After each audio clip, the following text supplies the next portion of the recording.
Olá, uma ótima tarde para você, já início de noite para você que nos acompanha. Seja muito bem-vindo ao Happy Hour, este programa que já é sucesso, gente. Olha que coisa boa. Eu sempre digo isso em todos os meus programas de televisão. O programa ele tem que acontecer. E de que forma? Através de você que me assiste. Você que já me acompanha há quantos anos na televisão. Você que hoje me assiste através das redes sociais. Você que tem a televisão assim, ó, na palma da mão. Para você que está nos Estados Unidos nos acompanhando, obrigada pela sua audiência. Sim, meus amores, estou no Brasil gravando o Happy Hour direto dessa cidade, que já é uma referência, né? A gente fala de Balneário Camboriú, das belas praias, do turismo, desse turismo com qualidade, da Dubai brasileira, mas vai muito além disso. Sabe por quê? Consequentemente, com o crescimento que nós tivemos em Balneário Camboriú, temos também muitas pessoas, muitos profissionais que vieram para cá. E profissionais que fazem a diferença. Mas por que Balneário Camboriú? Por que escolheram essa cidade? Por que escolheram esse estado para se estabelecer e até mesmo para fazer a diferença? Vocês viram aqui no Happy Hour, nessa primeira temporada que nós estamos fazendo o Happy Hour aqui em Santa Catarina, quantos diferenciais eu mostrei, quantas entrevistas, quantos bate-papos com gente que você fala, uau, está em Balneário Camboriú? Exatamente, está aqui em Balneário Camboriú, porque há alguns anos nós falávamos muito a respeito de qualidade de vida neste município. Nossa, eu lembro que a gente trazia vários debates em relação ao turismo. Quero até mandar um beijo para o meu grande amigo Geninho Góes, que a gente começou um trabalho há muitos anos falando sobre o turismo de Balneário Camboriú, mas nós nunca imaginamos que depois de tantos anos nós teríamos tantos profissionais aqui, que não foi só a parte de turismo que cresceu, foi a parte de serviços. Gente, eu me lembro, e você vai se lembrar também, há alguns anos nós tínhamos apenas um hospital em Balneário Camboriú. Você lembra disso? Que loucura que era, né? Depois veio um segundo hospital, que foi um boom na nossa cidade também.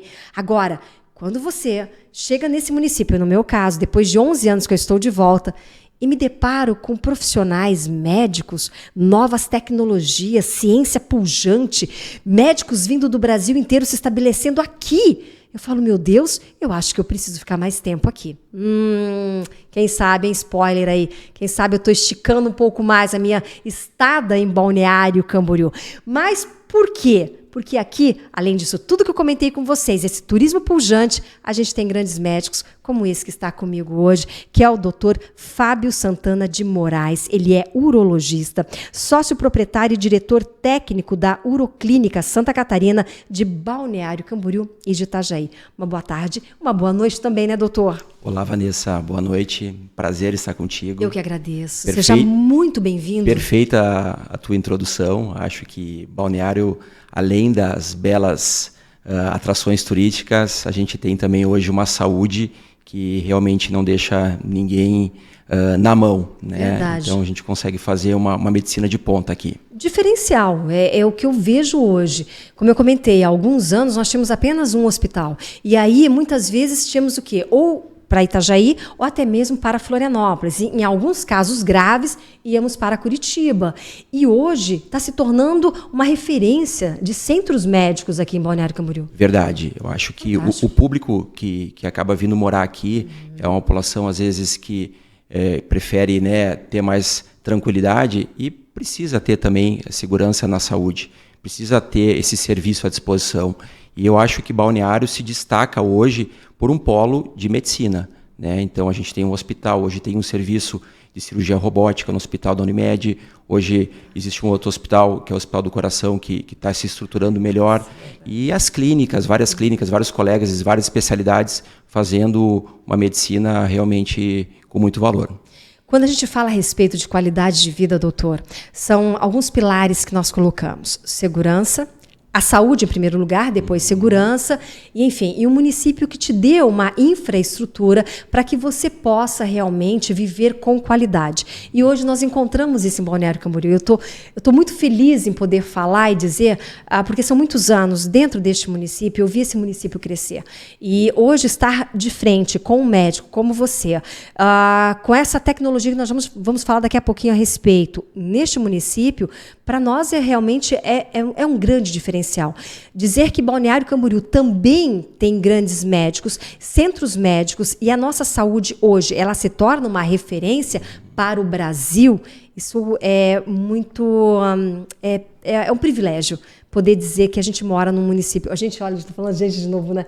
Nós moramos num município como Balneário Camboriú. Verdade. Agora, deixa eu falar um pouquinho a respeito. A gente falou em relação a essas tendências médicas. Pioneiro no Urolift, sistema ambulatório no Brasil. Urolift, vocês já me viram falar isso em alguns programas de televisão, principalmente nos Estados Unidos, que para nós já é uma constante. Então é feito em ambulatórios até mesmo. E aqui agora em Balneário Camboriú, conversando com o doutor, me chamou a atenção.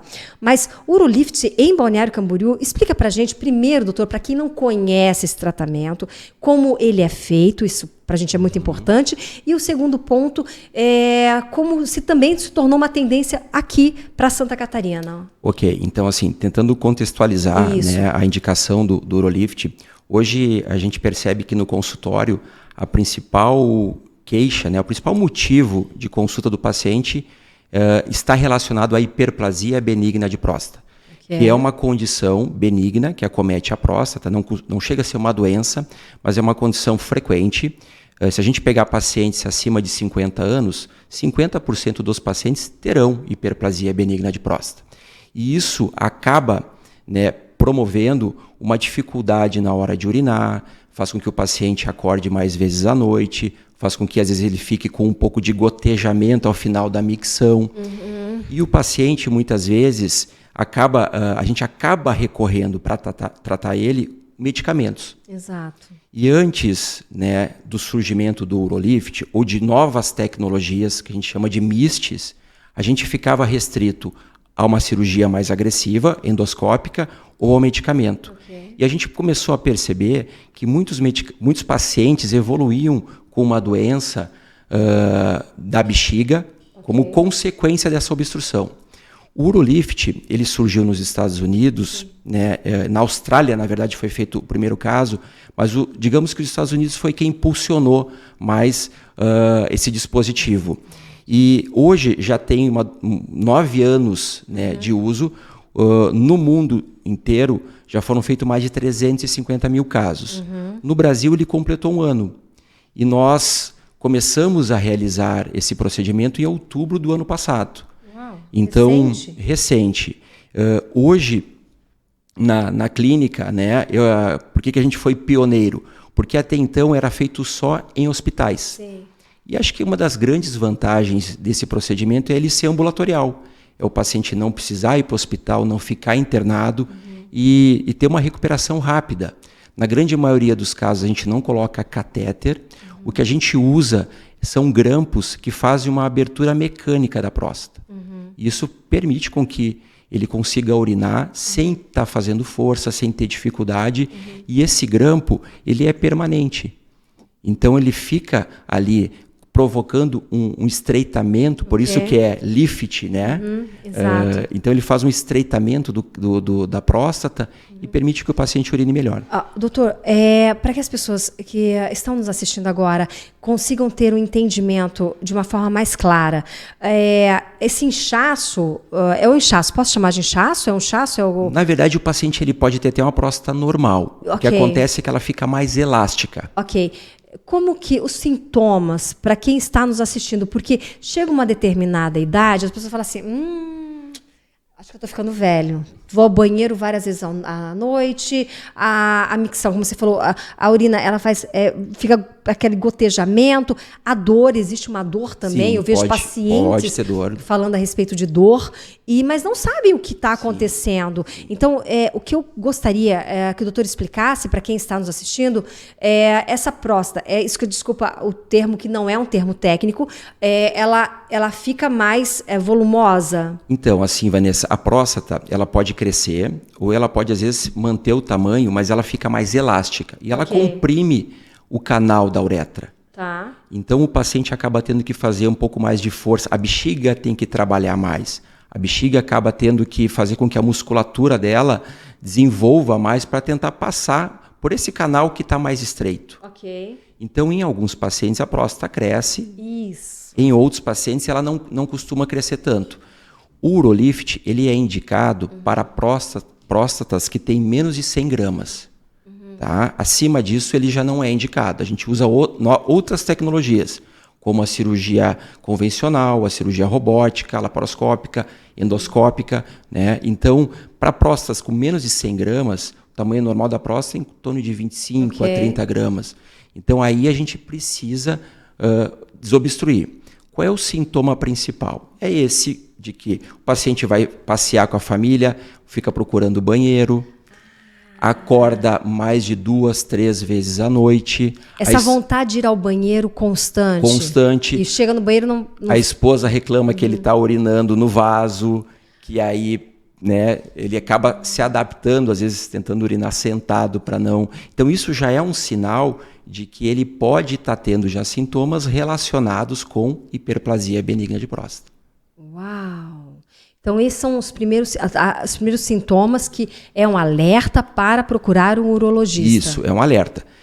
Eu comentei dos pacientes com acima de 50 anos. A hiperplasia ela já começa a partir dos 40 anos. Então, doutor, mas a gente falou a respeito de alguns sintomas, mas o que leva o paciente a ter esses sintomas? É uma má alimentação? É uma coisa genética? Então, entre as causas para a formação da hiperplasia benigna, a gente tem causas genéticas, a gente tem fator relacionado com o hormônio, próprio hormônio masculino, e o envelhecimento. O envelhecimento, né, acaba sendo um fator também que atua de maneira importante. Claro que a mudança do estilo de vida, de maneira geral, melhora, né? Uma boa alimentação, uma atividade física melhora todos os sentidos, não só a questão da próstata. Mas não existe um fator que seja principal. Não tem, se não fizer isso, você não vai ter. Não. Acaba sendo multifatorial. Vanessa. Agora, doutor, caso não haja um tratamento, pode evoluir para um câncer? Não, boa pergunta. Essa é às vezes uma dúvida que o paciente tem e não evolui para câncer. Tá? O câncer ele acaba sendo um outro tipo de patologia que vai geralmente acometer uma área diferente da área que acomete a hiperplasia na próstata. Mas qual é o grande desfecho, né, que a gente tenta, que é o nosso desafio, evitar que isso aconteça? O paciente começa a ter uma bexiga que não funciona direito. E muitas vezes ele acaba tendo que ou usar catéter vesical de demora, ou às vezes ele acaba evoluindo para uma insuficiência renal, fazer diálise. Então esse é o grande alerta que a gente precisa colocar, porque... É um caso grave. É um caso grave, Vanessa. Hoje em dia o paciente ele acaba se detendo mais no câncer de próstata. Exato. Então quando ele pensa assim, eu não tenho câncer de próstata, tá tudo ok. Mas a hiperplasia benigna ela vai te dar uma qualidade péssima de vida. Então, como a expectativa de vida aumentou, eu sempre falo para os meus pacientes, não adianta você chegar aos 90, né, chegar aos 100 anos com um catéter ou fazendo diálise. Então, a gente tem que pensar e prevenir essa consequência. A prevenção, ela é fundamental. A partir do momento, a gente colocou ali uma faixa etária dos 40 anos, já está na hora de dar uma olhada nessa próstata, para ver como é que está, se vai evoluir para um quadro como este ou não. E aí essa prevenção, ela é fundamental? Fundamental, Vanessa, fundamental. Porque o grau de percepção do paciente, às vezes, ele é um pouco mais difícil. Né? Então, você pergunta para o paciente, você está urinando bem? Ele diz que está, mas assim, comparado com quem? E aí, quando você começa a fazer os exames, a gente tem um exame de fluxo da urina, a gente tem o ultrassom, a gente tem o exame urodinâmico, às vezes a própria cistoscopia, que eu consigo ver a próstata por dentro, a bexiga, e a gente fica assustado às vezes e pensa como é que ele está urinando. Sim. Então, é preciso passar pelo profissional, pelo urologista, a partir dos 40 anos, para investigar, principalmente para a doença benigna da próstata. Ok, a pessoa que ela não toma muita água, isso pode vir a levar um caso como este ou não? A água não tem nada a ver? Não. A baixa ingesta de líquido, ela não vai levar uma hiperplasia benigna. O que às vezes pode acontecer é mascarar. Você não está tomando muito líquido, então você não vai estar urinando com frequência. Às vezes o paciente acaba fazendo isso. Né? Você está urinando bem? Estou urinando, mas ele não toma nada de água. Então... Agora, a gente falamos a respeito desse procedimento do Urolift, mas no caso de mulheres, eu escuto muito isso. Nossa, mas eu estou indo muitas vezes ao banheiro. Tem um termo, doutor, que eu acho um termo até engraçado. As pessoas falam, não sei, pode ser engraçado, porque é um termo que se utilizava muito com pessoas com mais idade, da melhor idade, tá, meninas? Pronto, já está corrigido aqui, melhor idade. Que elas falam, ih, Vanessa, tô com a bexiga caída. O que é essa bendita bexiga caída, doutor? Que elas falam para mim assim, não aguento ir no banheiro, menina. Acho que eu tô até com a bexiga caída. O que é isso, doutor? Isso é um termo popular, né, que acaba passando de mãe para geração para geração. Mas assim, a mulher, ela não tem a próstata, né? Sim. Mas ela pode, às vezes, desenvolver o que a gente chama de bexiga hiperativa, em que a bexiga fica contraindo de maneira espontânea, né? E isso, de certa forma, causa um desconforto na qualidade de vida da mulher. Então, ela acaba indo muito ao banheiro. Existem algumas causas, como uma causa neurológica, pode estar associado a isso, e existe, às vezes, uma causa idiopática, a gente não consegue identificar. Mas quando a gente consegue tratar, e aí existem medicamentos, existem alguns procedimentos que se fazem como botox na bexiga, se faz para paralisar um pouco essa musculatura. Botox na bexiga? Isso, acaba sendo uma... Estou perplexa. E aí a gente consegue tratar, né? Tem algumas mulheres que desenvolvem uma infecção urinária de repetição. Sim, então a gente precisa investigar. Aí são imagens da clínica, quando a gente fez o procedimento do Urolift, né? Aí é uma próstata que uma imagem mostrando como é que ela fica aberta, a diferença, né? Uma próstata sem o grampo. Isso aqui foi numa cirurgia robótica que a gente fez no hospital da Unimed, que hoje a gente tem à disposição o Versus, que é um robô que acaba trazendo uma comodidade maior para o cirurgião e para o paciente também, porque a tecnologia... Eu vou pedir a imagem da próstata. Coloca só um pouquinho aqui, volta as imagens. Isso aqui, doutor.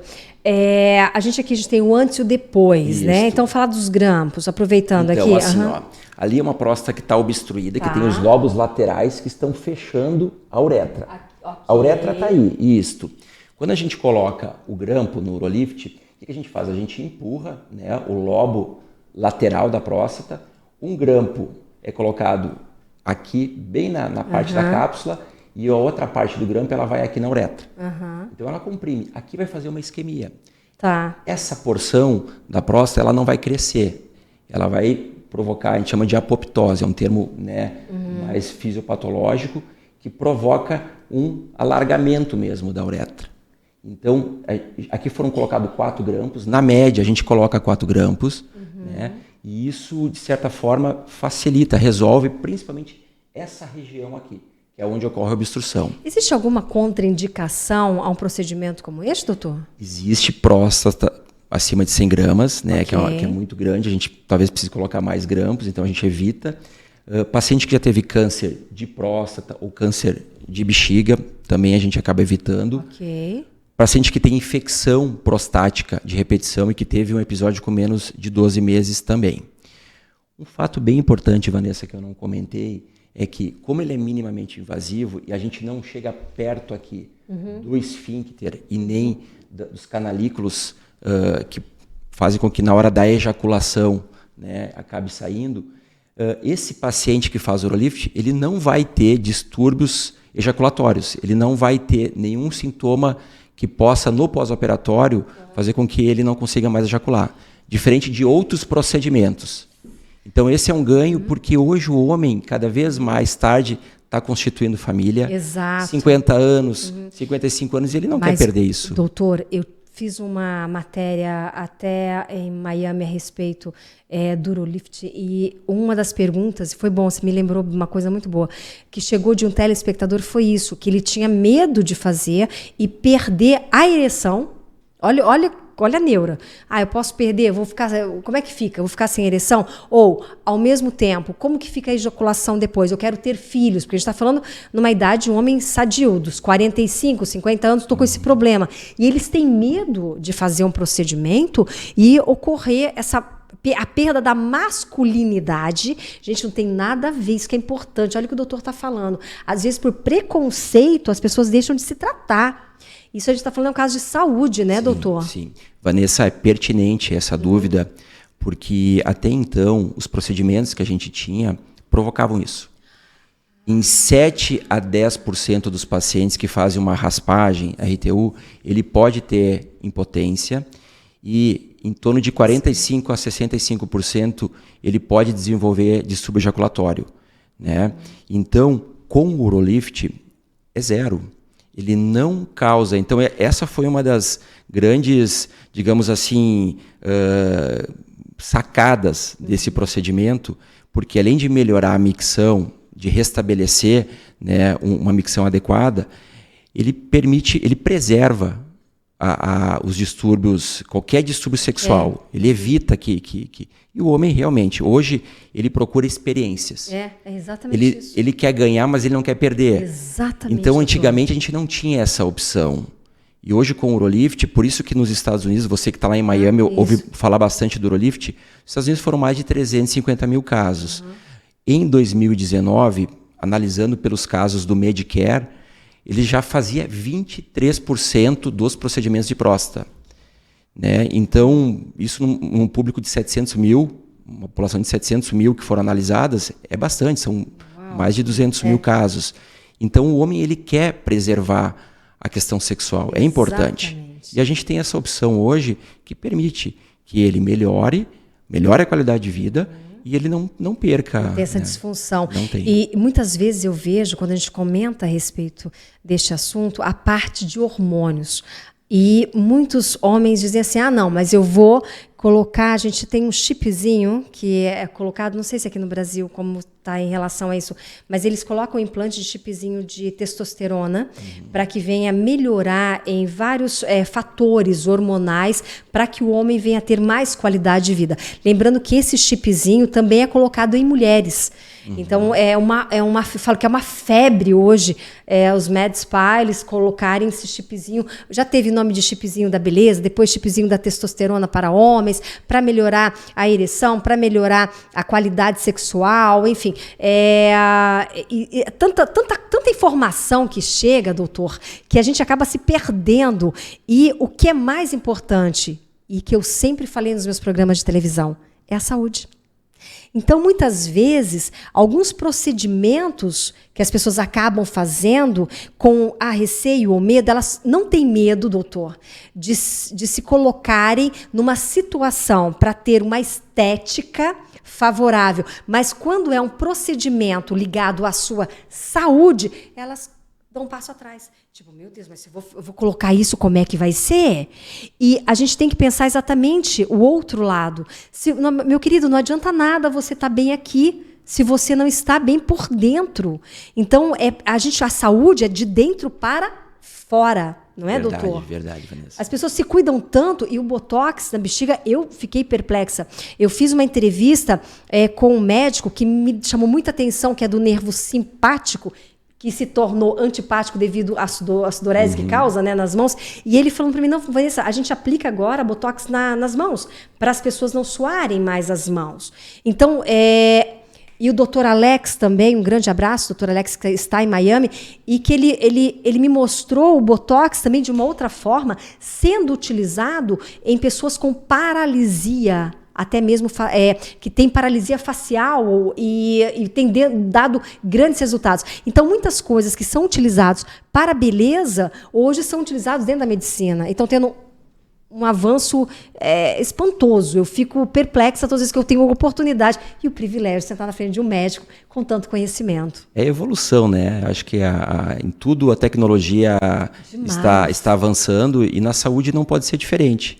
Essa questão que a gente está comentando do Urolift, a gente vive uma nova era. Exato. Até então, por exemplo, a raspagem, a RTU, está completando 100 anos, mas a gente está com procedimentos além desse procedimento do Urolift. Existem alguns procedimentos que estão para vir para o Brasil, como o Rezum, tem outros procedimentos como o Aquablation, e com certeza tudo que acrescenta de opções para o paciente, todo mundo ganha. Eu acho que ganha em qualidade de vida. E o paciente precisa assim, entender que não é só o externo. Ele precisa melhorar também a sua saúde, porque é isso que vai levar ele a uma longevidade com qualidade de vida. Qualidade de vida, não adianta nada que belo, bonito por fora e por dentro, meu querido, deixa muito a desejar. Agora, doutor, o que me chama a atenção, a gente recebeu algumas perguntas aqui que eu gostaria de passá-las para ti. Qual a idade para consultar o urologista pela primeira vez? Então, hoje cada vez mais se faz uma campanha que o adolescente já procure o urologista. Então, por que a menina, quando ela começa a desenvolver, né, quando vai ter a sua menstruação, a mãe já leva no ginecologista e não leva o menino no urologista? Verdade, doutor. É importante já, a partir dessa idade, né, 12 anos, 13 anos, quando ele até então está com o pediatra, ele passe a acompanhar com o urologista. Não precisa ser todo ano, pode ser periodicamente, a cada 5 anos, mas a gente recomenda que pelo menos acabe já tendo um primeiro contato. Hoje, no consultório, a gente recebe os pacientes, principalmente a partir dos 40 anos, anual, e aquele paciente que tem um risco de câncer de próstata, ou que tem uma história familiar, obeso, ou de raça negra, 45 anos ele tem que começar a fazer o screening de próstata, todo ano. Então, se mostrou que nesse grupo, o risco é maior de ter câncer de próstata. Então, precisa ter um acompanhamento, né, anual. Doutor, urinar, ardência na urina, como eles colocaram aqui, a ardência ao urinar é normal? Não é normal. Precisa ser investigado. Então, existe como algumas causas relacionadas com a hiperplasia benigna de próstata, infecção urinária, uretrite, que é uma infecção no canal da uretra, por uma infecção sexualmente transmissível. Então, o ideal é procurar um profissional, um urologista, para investigar. Os principais sintomas do câncer de próstata, doutor? O câncer de próstata, ele acaba não dando sintomas. Ele acaba sendo, muitas vezes, assintomático. E a gente, quando faz esse acompanhamento no consultório anual, em que a gente faz o exame de sangue, a gente faz o exame do toque retal, que tem todo um tabu, né? Eu acho que o homem está perdendo um pouco isso, mas precisa fazer, é necessário. Em alguns casos em que a gente fica em dúvida, a gente consegue usar ressonância e aí partir para a biópsia. Mas a maior parte dos homens, ele não apresenta sintomas. O que a gente percebe é que quando o homem tem um sintoma relacionado com o câncer de próstata, que às vezes pode ser até um sintoma de sangramento na urina ou de dificuldade para urinar, é porque ele já está numa fase avançada. Isso que você colocou em relação ao sangue na urina era uma das perguntas que chegaram para mim aqui. Esse sangue na urina, quando e como identificar que ele realmente é um problema? Então, a gente faz uma investigação quando o paciente refere sangramento. Ele pode ser um sangramento microscópico que ele não vê, parece apenas no exame de urina. E aí a gente acaba fazendo alguns exames para tentar excluir causas que, digamos assim, possam ser mais graves. Existe um exame de ultrassom, que acaba sendo importante para ver tanto bexiga, para ver a próstata, para ver o rim. Às vezes a gente acaba fazendo um exame de cistoscopia, que é um exame endoscópico, olhando por dentro a uretra, a próstata e a bexiga. Então precisa investigar. Não é normal também. Sangramento na urina precisa ser investigado. Prevenção. Nós falamos aqui em relação a alguns tipos de prevenção, mas as pessoas que estão nos assistindo, existe alguma possibilidade, doutor? Eu falo que já fiz muitos programas em relação ao câncer e existe alguma possibilidade da gente tentar prevenir ou até mesmo quando descoberto, que eu falo sempre para vocês, quando a gente consegue identificar com antecedência, não tenha medo de um tratamento, os médicos estão aí para isso, são os nossos anjos da guarda na terra, então não tenha medo. Mas, doutor, como a gente consegue, e se existe alguma coisa que dá para prevenir o câncer?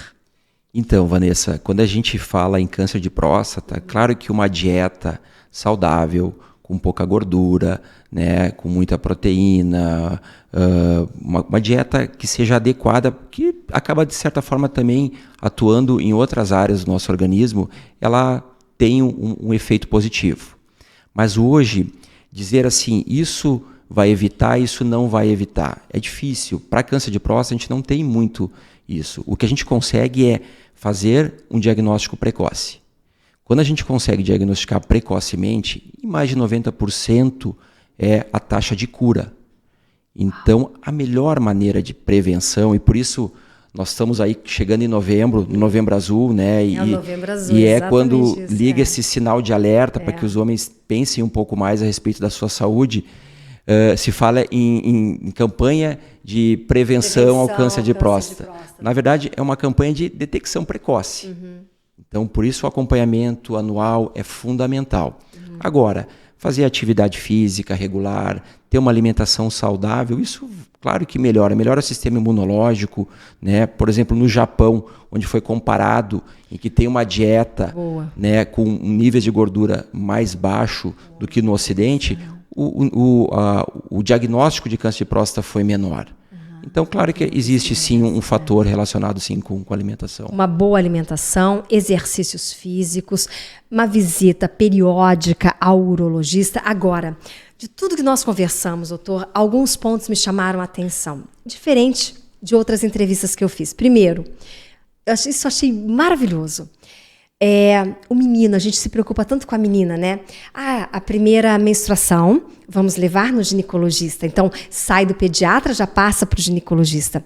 E o menino, que lindo que você colocou. Que muitas vezes a mãe, ela esquece.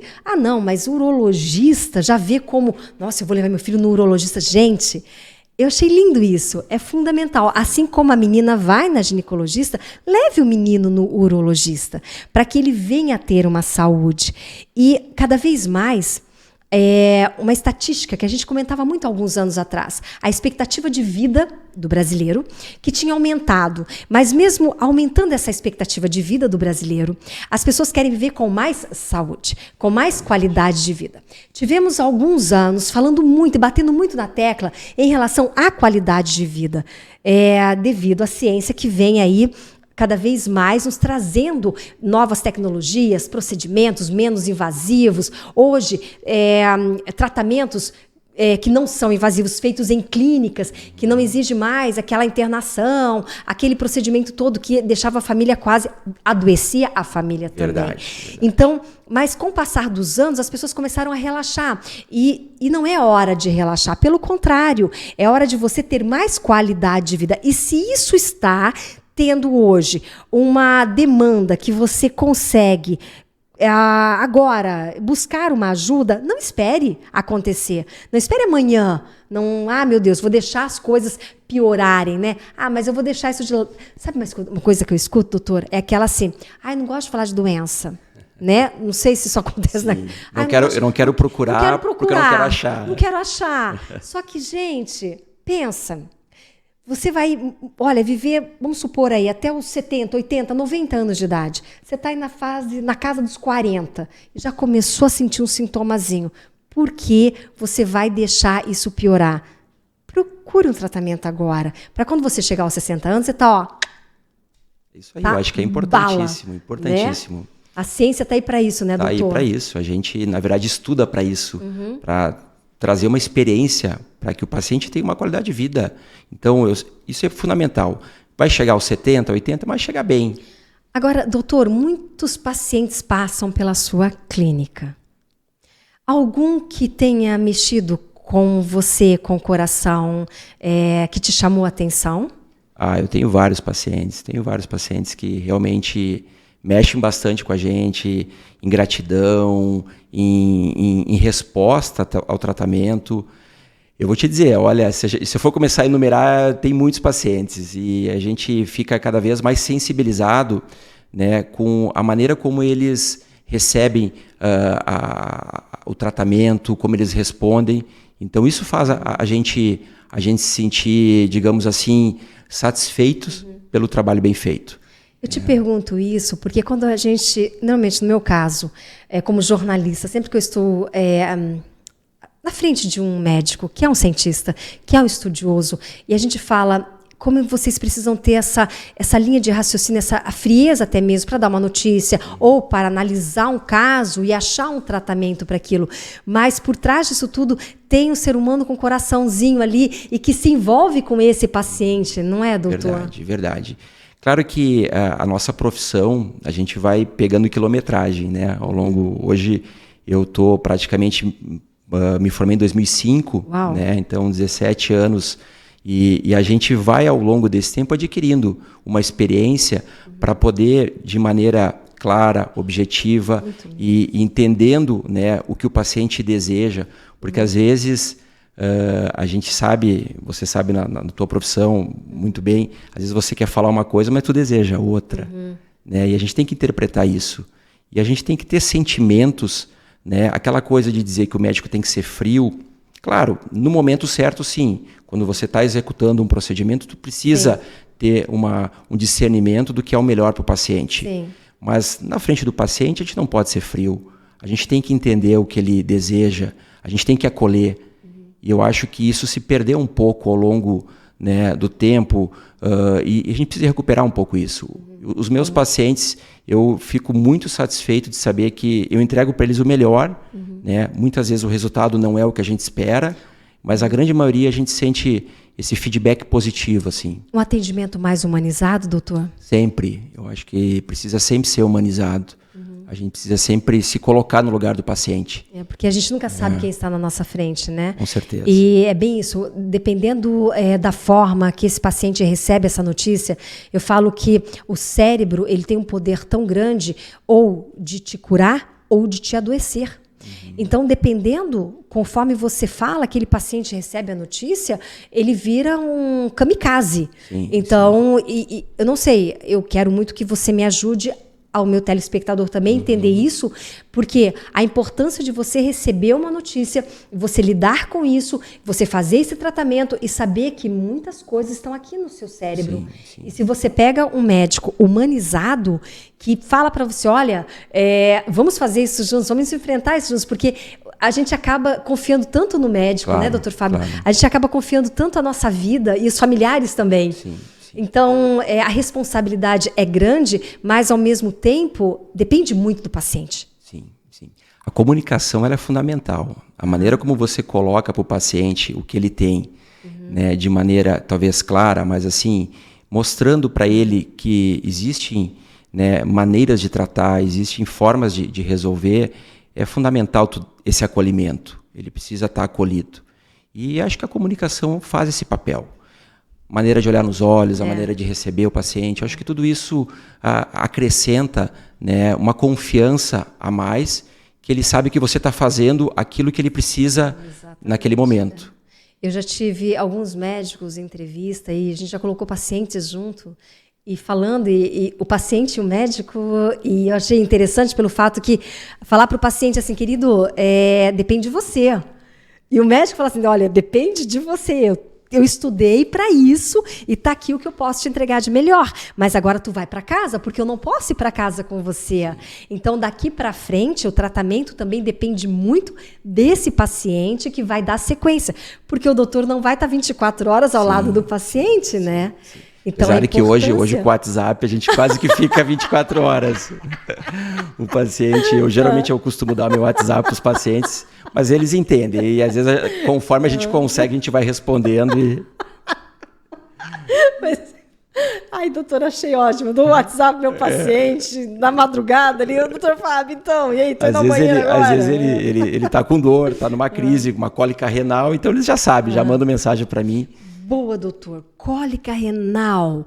Qual é o sintoma? Que muita gente fala assim, nossa, eu tô com uma cólica renal. Você tem certeza que você tá com uma cólica renal? Que esse doutor Google, vocês, né? Esse doutor Google, às vezes, ele confunde a gente, né? Então, a dor provocada pela cólica renal, ela é uma dor insuportável, né? E a gente costuma comparar em termos de intensidade um pouco abaixo da dor de infarto e a dor de parto. Uau. Então, realmente é uma dor súbita, o paciente não consegue ter posição para aliviar e ela pode ser geralmente do lado direito, do lado esquerdo, né, lombar, e às vezes irradia para a parede abdominal e o paciente pode vomitar, pode ter enjoo, né, não tem posição que alivie. Então, nesses casos... Corre para o hospital? Vai para o hospital, faz uma medicação em casa, vê se vai aliviar a dor. Se você tem o contato do seu médico, você pode entrar em contato com ele. Do médico. Ou aí procurar um serviço de emergência para fazer uma medicação e de repente fazer o exame. Né? Hoje, com a tomografia, a maior parte dos hospitais a gente consegue, né? E a gente consegue fazer um diagnóstico. Doutor, é inevitável perguntar pós-pandemia. Os casos aumentaram, os casos estabilizaram, porque as pessoas ficaram 2 anos enclausuradas. Tinham medo de procurar médicos, medo de hospitais, qualquer procedimento, todo mundo recuava. Não vou sair de casa. E pós-pandemia agora, novo cenário, pós-pandemia, como você enxerga tudo isso? Então, assim, a gente praticamente não parou, né? Como a gente atende em clínica, a gente ficou aquelas 3 semanas em lockdown. Uau. E a gente manteve o atendimento dos nossos pacientes. O que a gente percebe, sim, que aumentou o diagnóstico de pacientes com câncer de próstata. Né? Teve uma pesquisa feita no passado mostrando que 55% dos pacientes entrevistados deixaram de visitar o seu urologista. Exato. Então hoje a gente percebe sim um aumento na quantidade às vezes de casos em que o diagnóstico está sendo feito um pouco mais tardio, mais avançado. Agora, de maneira geral, por exemplo, como a gente estava falando em cálculo renal, isso é agudo, né? Tem que resolver então na hora. De maneira geral, acabou não retardando tanto. Mas para câncer de próstata, sim, houve digamos assim, um retardo no diagnóstico. Alguns homens podem ainda estar com medo e não precisa. Acho que a pandemia, ela passou. A gente hoje, né, consegue enfrentar como uma doença que já, digamos assim, vai ficar no nosso meio, né? E é importante que não deixe de acompanhar, isso é fundamental. Doutor, hoje nós estamos falando para Santa Catarina, outros estados brasileiros, também para os Estados Unidos, e as pessoas que querem fazer esse tratamento, mas não tem no seu município, não tem no seu estado, como elas devem proceder? Podem vir a Balneário Camboriú, marcam uma consulta? Como é que funciona? Então, Vanessa, a gente está no Instagram, né? O DR Fábio Santana Urologista, @DR Fábio Santana Urologista. Eu vou passar o telefone da clínica, né? Que é o 47 3264 0005. Pode entrar em contato, né? Solicitar uma avaliação, né? Uma consulta. Na internet, né? No meu perfil, ali a gente coloca os passos também para encontrar até uma consulta online para fazer uma primeira abordagem. Eu confesso para ti que eu tenho alguns pacientes que moram nos Estados Unidos, alguns pacientes que moram na Europa, e a gente às vezes consegue fazer um acompanhamento online. Eu acho que isso foi um ganho que a pandemia trouxe. A gente aprendeu a lidar, algumas coisas a gente perdeu, mas algumas coisas a gente ganhou. E talvez a consulta online, para aquele paciente que já faz um acompanhamento, tu consegue tá fazendo, né, de maneira remota. E a gente tem recebido contato de pacientes de várias regiões do Brasil. Então dá para vir, dá para fazer? Pode. Okay. Eu acho que hoje, e aí voltando lá no início na tua introdução, você falou do turismo. Eu acho que o turismo médico cabe já também para Balneário Camboriú. Boa. Eu acho que a gente se tornou um centro de referência. Quando eu comecei a fazer o Urolift aqui em Balneário, eu me tornei o primeiro médico a fazer em clínica na América Latina. E a gente hoje tem um volume grande e a gente continua sendo essa referência. Então, esperamos que os pacientes possam vir a Balneário, conhecer Balneário e, quem sabe, fazer o tratamento da próstata, fica aqui, e já volta. É um lugar maravilhoso e volta curado, o mais importante é isso, já volta com a sua qualidade de vida em dia, né? Aproveita para conhecer essa maravilha que é Balneário Camboriú e também ter a oportunidade de se consultar com os melhores médicos do Brasil, da América Latina. Então, feito o convite para você, eu falo que eu sou muito privilegiada dentro da minha profissão, por estar sempre de frente com grandes profissionais de vários segmentos. E quando eu tenho a oportunidade de estar diante de um médico, que eu falo que são os nossos anjos na terra, que vocês, e eu falo em nome dos seus pacientes agora, o agradecimento, porque quantas vidas, às vezes, passa tão rápido, a vida é tão... É um instante, é um segundo, né? E muitas vezes um muito obrigada de coração, e que o próprio paciente às vezes nem dá tempo de que ele está tão adrenalizado, com tanta informação, e muitas vezes ele não tem oportunidade de dizer. Então eu faço esse agradecimento aqui público a você por ajudar tantas vidas e curar tantas pessoas. Que Deus te abençoe muito, muito obrigada por estar hoje em Balneário Camboriú, onde as pessoas podem ter essa facilidade de te encontrar. Porque, como eu comentei na abertura do programa de hoje, nós tivemos uma época que só tínhamos um hospital aqui. E hoje, vendo grandes clínicas, grandes médicos e profissionais da área de saúde morando aqui em Balneário Camboriú e possibilitando que pessoas do mundo inteiro venham para cá também. Que Deus te abençoe, doutor. Muito obrigada pelo Vanessa. Nosso bate-papo, doutor. Muito obrigado pelas suas palavras.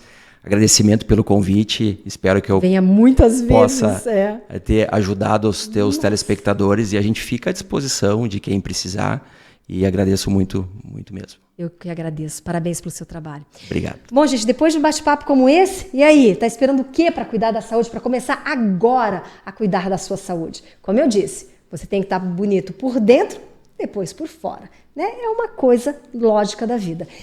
E eu já fico por aqui. Obrigada pela sua companhia. A gente se vê no próximo programa. Até lá. Tchau.